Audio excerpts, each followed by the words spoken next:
Hey everyone, welcome to Life Journal Jumpstart. My name is Garrett Misanaka, and today we're reading Isaiah 15 to 18 and Hebrews 10 on this July 13th. So let's dive right in.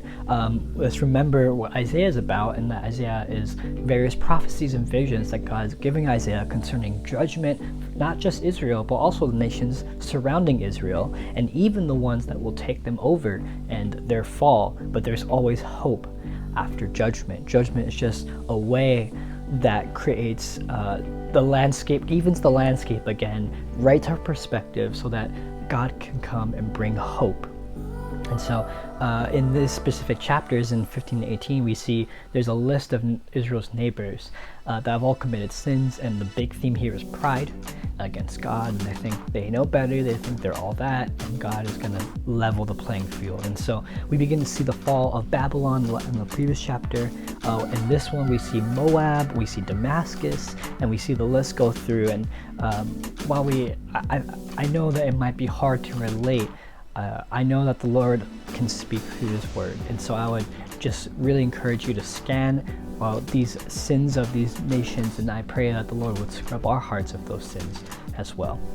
Now let's continue into Hebrews 10, and Hebrews is all about how Jesus is above everything. He is the ultimate mediator, the ultimate sacrifice, the ultimate high priest, and Jesus' death on the cross was the ultimate sacrifice, the ultimate mediation between us and God.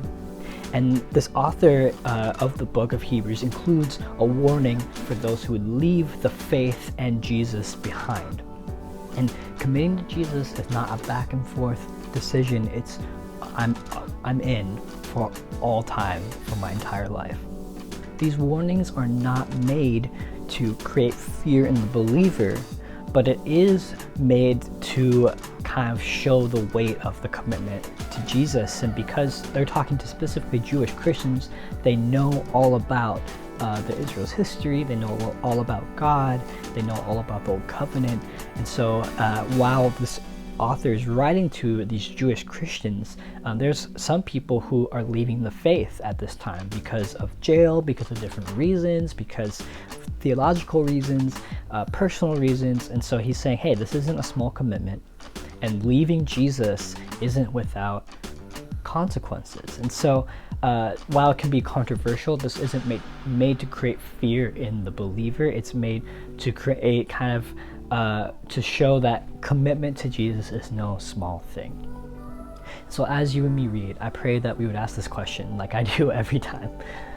How will you and I be different because of what we have read today? I'll see you tomorrow.